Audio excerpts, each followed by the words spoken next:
Soy profesor del Departamento de Medicina Interna y he sido invitado a compartir con ustedes este tema sobre neumonía.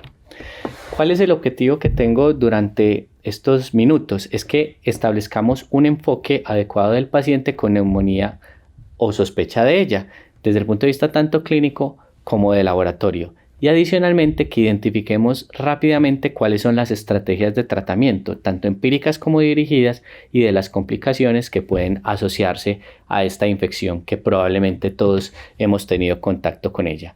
Esto lo haré a través de 3 momentos. Una primera de definición de qué es la neumonía, cómo viene la clasificación de esta y una serie de preguntas que espero nos ayuden a centralizar un poquito los conceptos principales de la neumonía. Lo primero es que entendemos por neumonía. Neumonía es un hallazgo realmente de patología, un hallazgo histológico, y se describe como la presencia de respuesta inflamatoria en el parénquima pulmonar.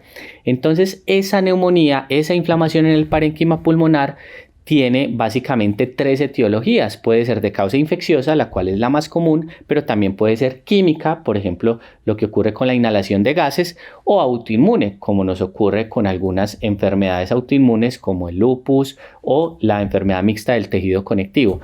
En estos momentos nos vamos a concentrar en la más frecuente de ellas, que es la causa infecciosa, y esa causa infecciosa básicamente está clasificado en 2. En la neumonía adquirida en la comunidad y la neumonía asociada a los cuidados de la salud. Esta última tiene 2 componentes: la neumonía asociada al ventilador, muy característica de aquellos que trabajan en unidades de cuidados intensivos, y la neumonía nosocomial. En la neumonía asociada a los cuidados de la salud, pues tenemos todas aquellas que también vienen de hogares geriátricos o de centros de infusiones que no están realmente dentro del nosocomio. Ahora bien, esas neumonías infecciosas pueden tener etiología por cualquiera de los gérmenes que sabemos existen en la microbiología y parasitología humana. Pueden ser bacterias, virus, parásitos, hongos, o incluso lo que es más frecuente de cara a las investigaciones más recientes es que sean mixtas. Y adicionalmente hay una variable que ajusta mucho qué va a pasar con estos pacientes, y es cuál es el sistema inmune, si frente al paciente que estamos es inmunocompetente o inmunocomprometido. El tercer elemento que nos ayuda a clasificar apropiadamente la neumonía es la gravedad, y para eso se han diseñado varias escalas en la práctica clínica que ven ustedes allí mencionadas, 2, el CUR 65 y el PSI, que veremos con mayor profundidad más adelante.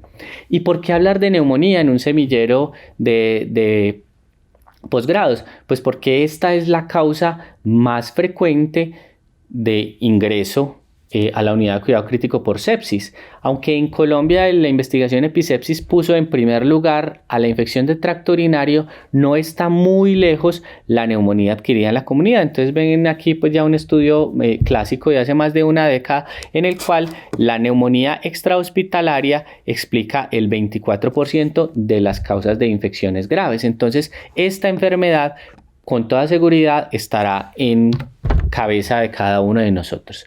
Vamos entonces a pasar una serie de preguntas que nos dejarán, espero, unas perlas en este tema.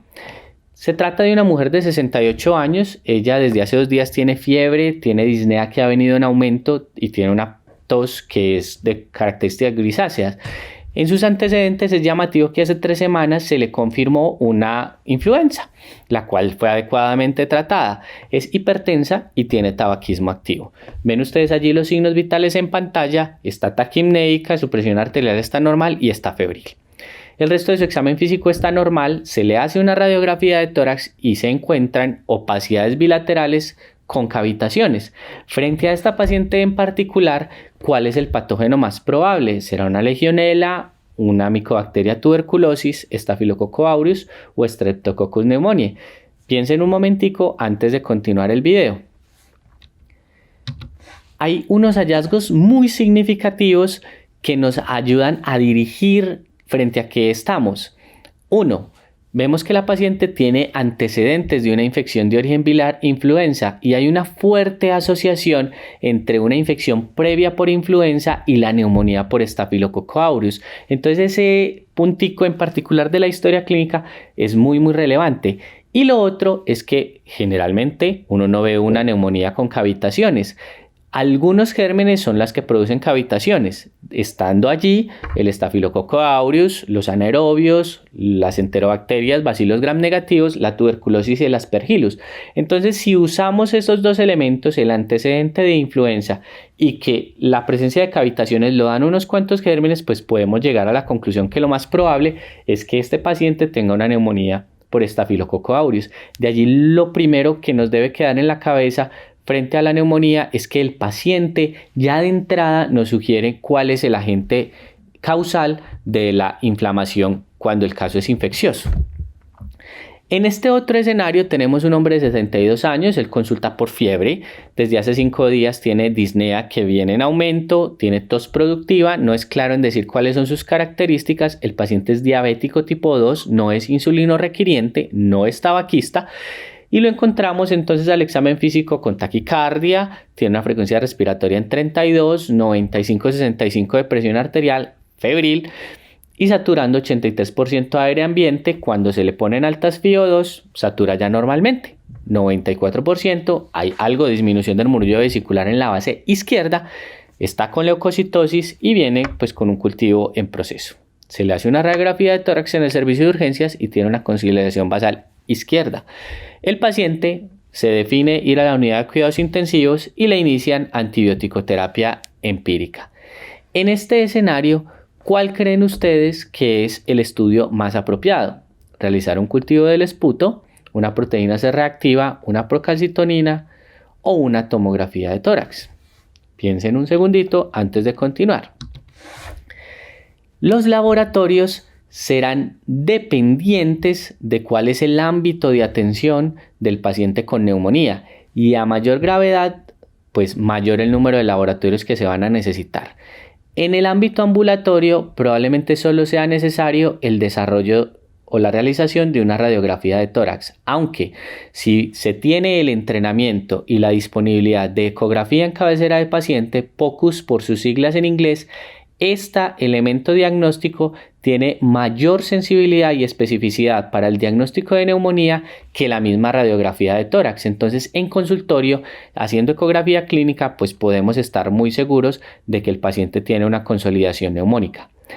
Los otros laboratorios dependerán de la gravedad y se suman a estos dos. Entonces, cuando el paciente requiere manejo intrahospitalario, se requerirá siempre buscar un gramo y un cultivo de esputo. Aunque el rendimiento no es el mejor, la idea es tener claridad de contra qué nos estamos enfrentando y la realización de un nitrógeno ureico. ¿Por qué? Porque ese marcador nos ayuda a uno de los escalas de gravedad que veremos más adelante. Y en el paciente que va a unidad de cuidado crítico, el críticamente enfermo, es donde más esfuerzos deberíamos hacer por identificar cuál es el germen etiológico. Por eso allí el GRAM y el cultivo de esputo y más recientemente la realización de pruebas moleculares, es decir, reacción en cadena de polimerasa que nos permite la identificación en una muestra, ya sea de aspirado traqueal o de esputo o de lavado broncoalveolar, múltiples patógenos, múltiples gérmenes con su material genético e incluso patrones de resistencia. Entonces, en ese paciente que está críticamente enfermo, esas pruebas moleculares tienen un mayor papel. Los hemocultivos en este escenario, a pesar de que su rendimiento sigue siendo muy malo, menos del 40% de los hemocultivos resultan positivos, como tengo mucho afán de identificar cuál es el germen, aquí están indicados. Y se suman los marcadores de gravedad que utilizamos en la unidad de cuidado crítico, ya sea para utilizar el SOFA o el Apache, es decir, que esos que ven ustedes en la parte superior en rojo que tienen dudoso valor en el paciente críticamente enfermo por el escenario de sepsis podrían tener relevancia. El hemoleucograma, que es de los primeros que se nos ocurre a la hora de pensar en neumonía, la proteína C reactiva, no tienen mucho papel en el paciente ambulatorio y hospitalario, procalcitonina, ionograma y uno que ven ustedes allá al final, la IgM para micoplasma, realmente su impacto en las decisiones clínicas es muy dudoso. Aquí el segundo dogma que les quiero presentar, y es que para diagnosticar una neumonía adquirida en la comunidad tiene que haber opacidades en las imágenes, ya sea una radiografía, una ecografía pulmonar y en unos escenarios muy puntuales, en aquellos en los cuales yo tenga una alta sospecha de neumonía o en pacientes inmunosuprimidos, un estudio tomográfico. Siempre debe de haber opacidad en alguna de esas imágenes y si no las hay, entonces debo de desechar el diagnóstico de neumonía, excepto, como todo en la vida, como esto es un diagnóstico, como les contaba al principio, de patología. Y una de las primeras fases que tiene la neumonía es la fase de edema. Si el paciente está muy deshidratado, no se va a ver la consolidación, no se va a ver la opacidad. Entonces puede ocurrir que en pacientes que lleguen muy deshidratados con sospecha de neumonía, yo no identifique inicialmente la consolidación. En ese escenario debo de hidratar al paciente y repetir la imagen. Ven entonces ustedes aquí algunas investigaciones que se han hecho, por ejemplo, para la proteína C reactiva. Miren que si bien tiene una especificidad muy alta, su sensibilidad es muy pobre. Incluso para una cosa que se le antoja a uno mucho, un paciente que tiene neumopatía crónica tipo enfermedad pulmonar obstructiva crónica, está exacerbada o tiene una neumonía. Esa correlación solo ocurre en el 7% de los casos. Miren que la sensibilidad, especificidad y precisión diagnóstica deja bastante que desear. Y en esta otra investigación publicada en Critical Care, si ustedes ven los pacientes tanto con procalcitonina como con proteína C reactiva, gráfico de la izquierda y de la derecha, miren que en pacientes que se les descartó neumonía o en que está definitiva, si bien hay una tendencia a que en aquellos que tienen la neumonía confirmada los valores sean mayores, se cruzan. Entonces ninguna de las dos pruebas nos sirven realmente para confirmar o descartar una neumonía. En la neumonía asociada en los cuidados de la salud, de hecho, si vemos los hallazgos de un puntaje clínico que incluye la presencia de taquicardia, frecuencia por encima de 110, temperatura por encima de 38, crépitos al examen físico, disminución del murmullo vesicular en un paciente que no tenga asma, miren que tiene una especificidad muy alta para neumonía asociada a cuidados de la salud y un LR positivo que se alcanza el 10, que es el ideal para la toma de decisiones clínicas. La proteína C reactiva y la procalcitonina, la que quizás tiene un poquito mejor rendimiento por su valor predictivo positivo, es la proteína C reactiva, pero aún así se queda algo cortico.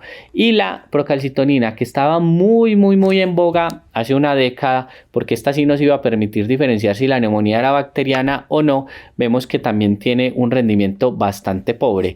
Parece que el rendimiento de la procalcitonina está muy enfocado para la sepsis de origen pulmonar, pero no es como la panacea como en algún momento lo pensábamos. Entonces, el diagnóstico de neumonía es clínico más una imagen, y a más enfermo esté el paciente, mayor cantidad de laboratorios debemos ordenarle a los pacientes. Veamos ahorita entonces la importancia del nitrógeno ureico. Y la importancia del nitrógeno ureico radica en que es uno de los elementos que utilizamos en esta escala, que es el CURB 65. El CURB 65 es una escala que ha sido validada y ha sido desarrollada para evaluar la probabilidad de muerte del paciente con neumonía. Y recordemos que incluye alteración del estado de conciencia, urea mayor de 7 o 17 si es el BUN, frecuencia respiratoria por encima de 30 y presión arterial sistólica por debajo de 90 o diastólica por debajo de 60 y una edad mayor de 65 años. La escala está validada para mortalidad y entonces utilizamos esa alta probabilidad de muerte para considerar que los pacientes deberían de tener una mayor vigilancia en el ámbito hospitalario, pero la escala no está hecha para definir hospitalización o no, sino muerte.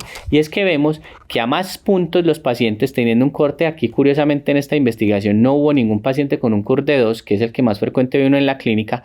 A partir de ahí para abajo la probabilidad de muerte por neumonía es muy bajita y de ahí para arriba la probabilidad aumenta. Entonces por eso en un puntaje de 2 o más se define que el paciente debería tener una vigilancia más estrecha. Utilizamos entonces básicamente estas 4 escalas en el paciente con neumonía. Las 2 que ven en la parte superior son bastante buenas para determinar si un paciente debe manejarse ambulatorio o hospitalariamente, pero no son las mejores para saber si dentro del hospital deben de ir a la unidad de cuidado crítico o a una sala general. Para esas tienen mejor rendimiento las dos que ven en la parte inferior. El CUR 65 entonces 4 elementos clínicos y uno de laboratorio. Los ingleses incluso lo acortaron al CRB 65, o sea, quitan el del laboratorio y el rendimiento es bastante bueno.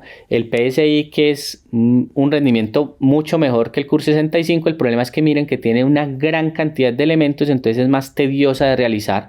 Tiene 13 clínicos y 7 de laboratorios, y las de abajo, como les digo, hablan más de gravedad. Los de la ITSA, que tienen 6 elementos clínicos y 5 de laboratorios, cumpliéndose alguno de los dos mayores o 3 de los menores, el paciente debe ir a unidad de cuidado crítico, y los dos mayores son muy sencillos y digamos muy de la lógica, y es que el paciente requiera ventilación mecánica o que esté en choque séptico porque requiere soporte vasopresor. Y el SmartCoP requiere 5 clínicos y 4 de laboratorios. Ojo, que estas escalas nunca están por encima del juicio clínico. Es el juicio clínico el que me determina si un paciente debe de estar hospitalizado y si debe estar en una unidad de cuidado crítico. Por ejemplo, el CUR 65 no incluye la oximetría, y si yo tengo un paciente muy desaturado puede tener un CUR 65 de 0 y no lo voy a mandar para la casa. Esa escala, porque tiene la mejor relación entre lo fácil, recordatorio muy fácil, y una capacidad de predicción bastante buena, es la escala que utilizamos más en la práctica clínica. Probablemente con el uso de teléfonos inteligentes ya cualquiera de las escalas sea muy fácil de realizar, pero también pues en estas épocas que uno debe hacer un uso apropiado del tiempo, esta sigue siendo la mejor escala. Vamos a un nuevo escenario clínico. Este hombre de 74 años está hospitalizado desde hace 3 días por una neumonía adquirida en la comunidad. Se le dio ceftriaxona y acitromicina. Los cultivos son negativos.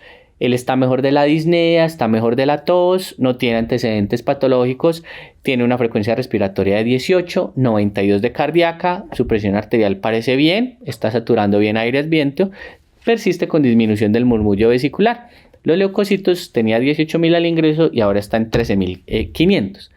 ¿Qué debemos hacer con este paciente? Seguimos igual, se está aliviando con eso, lo damos de alta y lo pasamos a antibiótico oral, o lo pasamos a antibiótico oral intrahospitalariamente y miramos si tolera mandarlo para la casa mañana. En este escenario, uno a veces tiene mucha confusión de cuándo mandar el paciente para la casa, y entonces a la hora de hacer la ronda médica del paciente con neumonía adquirida en la comunidad, siempre uno debería tener esta lista de chequeo.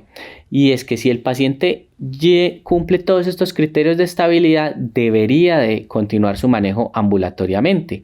Recordemos que las terapias antibióticas hoy en día están muy acortadas y para el caso de neumonía se recomiendan 5 días de tratamiento. ¿Cuáles son estos criterios de estabilidad? Afebril, temperatura menor de 37,8 en las últimas 48 horas, ausencia de taquicardia, de taquipnea y de hipotensión, que el paciente tenga una oximetría por encima del 90% a FiO2 ambiente o a la FiO2 que el paciente ambulatoriamente estuviera acostumbrado si es que usa oxígeno suplementario, que el paciente tenga vía oral normal, que su nivel de conciencia esté bien y que tenga apropiado acceso a los servicios de salud. Si el paciente cumple con estos criterios de estabilidad, no es necesario verificar tolerancia a antibiótico vía oral, sino que puede ser dado de alta inmediatamente para completar el esquema antibiótico durante 5 días. Entonces, cuando el paciente está estable, para la casa. Esto es lo que deberíamos hacer. Una pregunta más. Esta mujer de 40 años es evaluada por 2 días de tos y fiebre progresiva. Su tos es con expectoración blanquecina. Hace 2 meses tuvo un cuadro de celulitis, no fuma, no licor, está vacunado contra influenza. Sus signos vitales son estos que ven aquí, una frecuencia respiratoria ahí en 20, hay disminución del murmullo vesicular en la base derecha, no tiene otros signos anormales, le hacemos una radiografía y hay una opacidad en la base derecha. ¿Cuál es el mejor esquema antibiótico de manejo para este paciente? Porque tiene clínica y tiene una opacidad en la radiología. Amoxiclav, acitromicina, doxy o moxi. De acuerdo a lo que hay en toda la literatura científica, el germen más frecuente que causa neumonía bacteriana es el neumococo. En nuestra ciudad hay un par de investigaciones que se hicieron en unos años que pusieron por encima de germen etiológica a las enterobacterias. Lo llamativo de estas investigaciones es que no identificaron ningún caso de neumococo, entonces eso lo pone a uno a dudar de qué pasó con la recolección de las muestras, porque sería ir en contravía de todo lo que dice la literatura médica. Si nos basamos en el neumococo y ustedes ven entonces la estadística que nos trae el grupo Germen, que recoge todos los aislamientos microbiológicos de la mayoría de IPS del área metropolitana, en el caso de no meningitis, miren que la sensibilidad está por encima del 90% a penicilina, mientras que la sensibilidad a los macrólidos, aquí identificados como tetraciclina, apenas alcanzan el 50%. Por esa razón, es muy importante que nosotros reconozcamos en nuestro paciente en particular si tiene factores de riesgo para que haya resistencia antibiótica, y estos son una edad mayor de 65 años, el consumo de alcohol, esto tiene más relación porque tienen más riesgo de desarrollar microaspiraciones e infecciones por enterobacterias, los estados de inmunosupresión, las enfermedades crónicas no transmisibles, haciendo énfasis en la neumopatía crónica y la enfermedad renal crónica que requiere asistencia en unidad de diálisis, y el uso previo de antibiótico en los últimos 3 a 6 meses. Algunos lo tiran pues a muchísimo más tiempo. Entonces, en este escenario, probablemente como tiene algunos factores sugestivos de resistencia, la moxifloxacina sería la mejor opción. Sin embargo, tenemos que tener mucho cuidado porque recuerden que nosotros tenemos problema con tuberculosis y la moxi es segunda línea para el manejo de tuberculosis. Adicionalmente, en las últimas guías de manejo de la neumonía nos recomiendan dejar de última opción el uso de quinolonas respiratorias, dado que presentan un patrón de efectos adversos significativamente llamativo, porque pueden tener ruptura del tendón de Aquiles, desarrollo de delirio en los pacientes ancianos. Entonces hay que identificar muy bien que que es un medicamento que está disponible y está en el PBS y es oral y es una sola dosis al día, pues tiene ciertas complicaciones. Entonces hay que seleccionar muy bien si estos pacientes los vamos a utilizar. Esos factores de riesgo incluso se han acumulado en este puntaje que se ha denominado el PES, porque nos permite identificar riesgo de pseudomonas aeruginosas, de ahí la P, E, enterobacterias Ble positivas y S de Staphylococcus aureus meticinino resistente. Y miren que tiene unos factores muy similares a los que les mencioné en la diapositiva anterior: la edad, el sexo siendo el hombre de mayor riesgo, el uso previo de antibióticos, la neumopatía, la enfermedad renal crónica, la presencia de alteración del estado de conciencia y la fiebre. Y entonces tener un punto, 2 o 4 puntos o 5 o más se supone que nos da un mayor riesgo de tener una infección neumónica por uno de estos microorganismos. Realmente para lo que sirve el puntaje es por el valor predictivo negativo. Es que miren que tiene 96%. Entonces si usted tiene un puntaje de 1 o menos, la probabilidad de que el germen sea resistente es muy bajita, y para eso es que se recomienda el uso de este punto. Punto clave. En Antioquia, y particularmente en el área metropolitana, el neumococo es muy sensible a la penicilina y es bastante resistente a los macrólidos. Entonces aquí el uso de acitromicina, que de hecho casi siempre los pacientes ya se la han tomado antes de consultar, no es la mejor opción. Adicionalmente, anoto también en esta diapositiva que es que la presencia de gérmenes atípicos en las investigaciones que se hicieron hace un par de décadas en el Hospital San Vicente Fundación es muy bajita la presencia de gérmenes atípicos como micoplasma. Entonces, ahí utilizar el macrólido realmente no tiene mucha evidencia en el ámbito ambulatorio. Vamos a una nueva pregunta. Este hombre de 64 años, desde hace 3 días tiene fiebre, escalofrío, la tos es verdosa, tiene disnea de mínimos esfuerzos, tiene una enfermedad pulmonar obstructiva crónica, además es diabético y fumó 50 años paquete. Está en manejo con un LAMA, tiotropio, y usa metformina. Tiene una frecuencia respiratoria en 24, está normotenso, está febril en estos momentos y está saturando bien. Le hacen una radiografía, tiene una opacidad basal derecha. ¿Cuál es la mejor opción de este paciente? Lo hospitalizamos y le ponemos ampicilina y claritro, lo hospitalizamos con cefepime, lo mandamos para la casa con acitro o lo mandamos para la casa con amoxicilina clavulanato. Vamos a desglosar entonces qué pasa.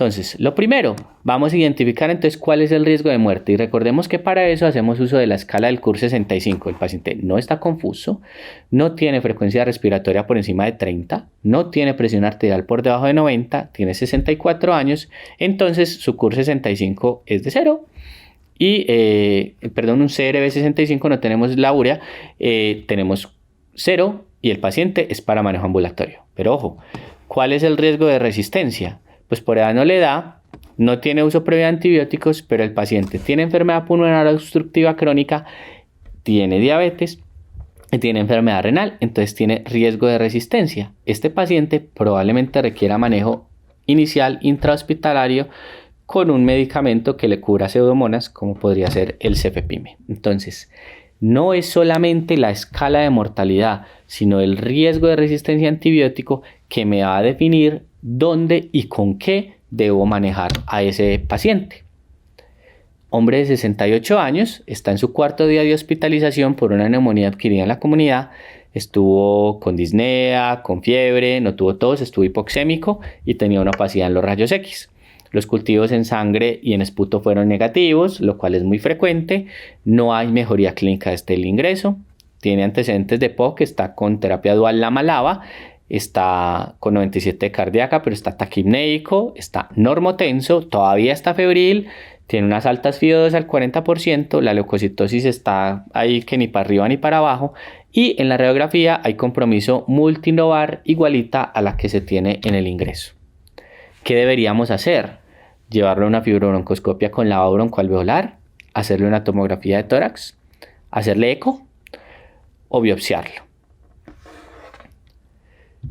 Cuando un paciente no se está mejorando rápidamente, la mejoría de la neumonía es bastante rápida, debe ocurrir en las 24 a 48 horas, hay que hacerse varias preguntas. Lo primero es, ¿será que estoy frente a un germen resistente? Y esa resistencia puede entonces estar enmascarada porque yo utilicé la terapia empírica inadecuada, o el paciente tiene reales factores de riesgo y yo no los vi. ¿O será que el paciente tiene una neumonía pero es por un germen que es raro que aparezca? Tiene una nocardiosis, tiene una neumonía fúngica o tiene una neumocistosis. O el paciente desarrolló una complicación asociada a la neumonía, la cual puede ser pulmonar o extrapulmonar. Y el último escenario que a uno nunca se le debe olvidar en la atención del paciente adulto es que de pronto yo esté tratando lo que no es, que el paciente no tiene neumonía, porque puede ser que esté frente a un edema pulmonar, que puede ser unilateral, o que lo que el paciente tenga es una neoplasia y yo no lo había pensado, o está en una embolia pulmonar y lo que estoy viendo es un infarto, o que es una enfermedad pulmonar intersticial difusa, por ejemplo, una neumonía en organización que tiene un patrón radiológico que me da las mismas opacidades. Entonces, de entrada, en este paciente habrá que enfocarse en qué es lo que pasa. ¿Está resistente? ¿Tiene un germen infrecuente? ¿Está complicado o no es neumonía? En este punto, la tomografía probablemente sea una muy buena opción para identificar qué está pasando. Las complicaciones pulmonares más frecuentes son las que ustedes ven en la diapositiva. La primera es el derrame pleural. Para eso, la ecografía clínica vuelve a ser un escenario, una herramienta muy valiosa, porque incluso tiene una capacidad de identificarlo por encima de lo de la radiografía de tórax. En ese caso será importante clasificar ese derrame paraneumónico y proceder a su tratamiento dependiendo de si es complicado o no complicado, si es un empiema, lo cual escapa un poquito a los términos de esta charla. El desarrollo de un absceso, el cual, si bien en la radiografía uno puede ver la imagen redondeada de paredes gruesas con nivel hidroaéreo, puede que no sea tan fácil, pero sí verse en la tomografía. En ese caso, la antibiótico-terapia tendrá que ser más prolongada de 4 a 6 semanas y requerirá drenaje, ya sea abierto o por radiología intervencionista.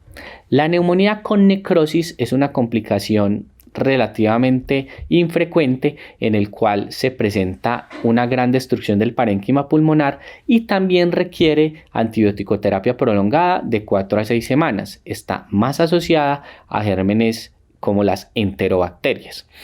En algunos casos también requerirá drenaje. Y si el paciente desarrolla la otra complicación pulmonar, que es el SDRA, pues lo que se hace es el manejo en la unidad de cuidado crítico y las medidas protectoras del pulmón.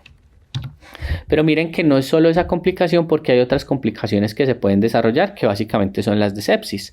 Hay complicaciones hematológicas en cualquiera de las líneas celulares, hay complicaciones cerebrales como el delirium, cambios en el estado de conciencia, SB o incluso desarrollo de demencia a más largo plazo, descompensación de otros órganos como la falla cardíaca y la enfermedad renal crónica, y también descompensación a nivel endocrino, tanto como hipoglicemia, insuficiencia adrenal o alteraciones como síndrome del eutiroideo enfermo. Entonces estas preguntas hay que hacérselas en el paciente que no nos está mejorando. Si en 72 horas esto no ocurre, hay que pensar en causas infecciosas, no infecciosas o en la posibilidad de complicaciones. Vamos entonces a concluir este espacio recordándoles que neumonía es la presencia de inflamación en el parénquima pulmonar, la cual la vamos a determinar por unos criterios clínicos iniciales, que la vamos a clasificar de acuerdo con el sitio en el cual se adquirió la infección, si fue adquirida en la comunidad o si fue asociada a cuidados de la salud, que también debemos de clasificarla de cara en el paciente, si el paciente es inmunocompetente o inmunocomprometido, de acuerdo a la etiología, si es de etiología infecciosa, química o autoinmune, y en el caso de la causa infecciosa, de acuerdo con el germen, si es viral, bacteriana, parasitaria, fúngica o mixta, que es lo más frecuente. Y eso necesita de un estudio de imagen. No es posible hablar de una neumonía sin una consolidación neumónica en una radiografía, sin un patrón C en una ecografía pulmonar o un patrón B en estadios iniciales, o sin una consolidación o una de sus complicaciones en la tomografía.